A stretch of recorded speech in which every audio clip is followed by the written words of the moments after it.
पश्चिम बंगाल के विधानसभा चुनाव के तीसरे चरण में 31 विधानसभा सीटों पर वोटिंग जारी है। दक्षिण 24 परगना जिले की 16 सीटों, हावड़ा की 7 सीटों और हुगली की 8 सीटों पर मतदान जारी है। हावड़ा जिले की 16 सीटों में से 7 सीट पर मतदान 6 अप्रैल को जारी है। 16 अप्रैल के विधानसभा चुनाव में हावड़ा जिले की 16 में से 15 सीट तृणमूल कांग्रेस के खाते में गई थीं। हावड़ा जिले की 16 सीटों में इस बार 2 चरणों में चुनाव होना है। परंपरागत तौर पर हावड़ा जिला तृणमूल कांग्रेस का मजबूत गढ़ माना जाता है। बीजेपी ने तृणमूल कांग्रेस के इस गढ़ में सेंध लगाने के लिए पूरी ताकत झोंक दी है। तृणमूल कांग्रेस की सरकार में हावड़ा जिले से 4 नेताओं को मंत्री बनाया गया था, लेकिन विधानसभा चुनाव से ऐन पहले टीएमसी के 4 में से 3 मंत्री बीजेपी में शामिल हो गए थे। लक्ष्मी रतन शुक्ला और राजीव बनर्जी को बीजेपी में शामिल करवाकर भगवा पार्टी ममता दीदी के किले में सेंध लगाने की कोशिश में है। बीजेपी के लिए हावड़ा में राजीव बनर्जी सबसे बड़ी उम्मीद की किरण हैं। मेदिनीपुर में शुभेंदु अधिकारी जो अहमियत बीजेपी के लिए है, वो महत्व हावड़ा में राजीव बनर्जी का है। हावड़ा में राजीव बनर्जी की जड़ें मजबूत मानी जाती हैं। बनर्जी इस बार हावड़ा की दोमजोर विधानसभा सीट से चुनावी मैदान में अपनी किस्मत आजमा रहे हैं। हालांकि दोमजोर सीट पर मतदान तीसरे चरण में नहीं हो रहा है।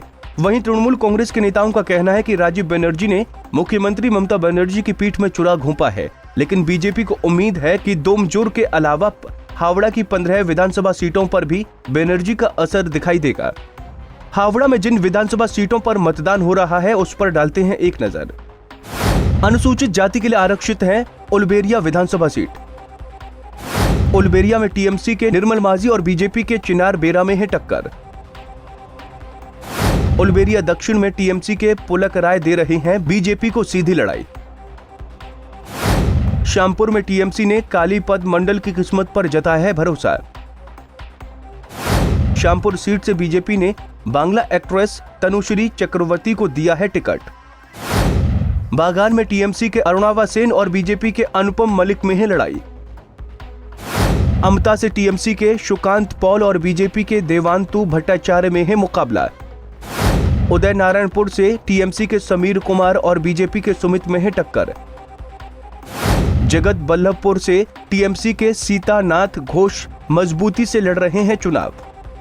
वहीं हावड़ा में 2019 के लोकसभा चुनाव में टीएमसी को जीत मिली थी। यहां से तृणमूल कांग्रेस के कैंडिडेट प्रसून बनर्जी ने 5,76,111 वोट हासिल कर बीजेपी को हराया था। वहीं बीजेपी के कैंडिडेट रतिरेव सेन गुप्ता को 4,73,016 वोट मिला था। सीपीएम कैंडिडेट सुमित्रो अधिकारी ने हावड़ा सीट पर 2019 में 1,05,547 वोट हासिल किया था, तो कांग्रेस की टिकट पर शुभ्रा घोष ने 32,107 वोट हासिल किया था।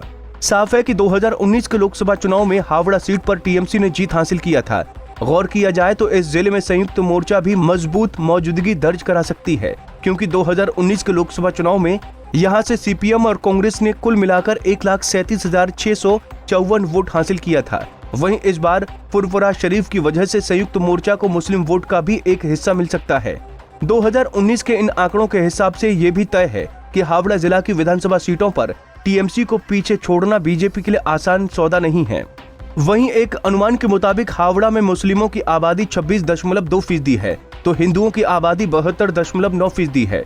बीजेपी को ये पोलराइजेशन की उम्मीद है। हावड़ा जिले में बंगाली भाषी आबादी के अलावा हिंदी भाषी लोगों की अच्छी खासी मौजूदगी है, लेकिन बांग्ला भाषी आबादी और हिंदी भाषी लोगों में एक स्पष्ट विभाजन है। यही वजह है कि हावड़ा में तृणमूल कांग्रेस बीजेपी पर भारी पड़ सकती है, क्योंकि बांग्ला भाषी समाज और मुस्लिम समाज मिलकर तृणमूल के पाले में खड़ा हो सकता है। वहीं बीजेपी की ज्यादा उम्मीद अनुसूचित जाति और हिंदी भाषी वोटरों पर टिकी हुई है। अगर बीजेपी बांग्ला भाषी और हिंदी भाषी लोगों के बीच संतुलन नहीं बना पाई तो यहां से तृणमूल का पलड़ा भारी होना माना जा रहा है। वहीं हावड़ा में भी अम्फान, दुर्नीति, भ्रष्टाचार, बेरोजगारी और पलायन जैसे मुद्दे वोटिंग पैटर्न को प्रभावित कर रहे हैं। पंजाब केसरी टीवी के लिए हावड़ा से उदय प्रताप सिंह की रिपोर्ट।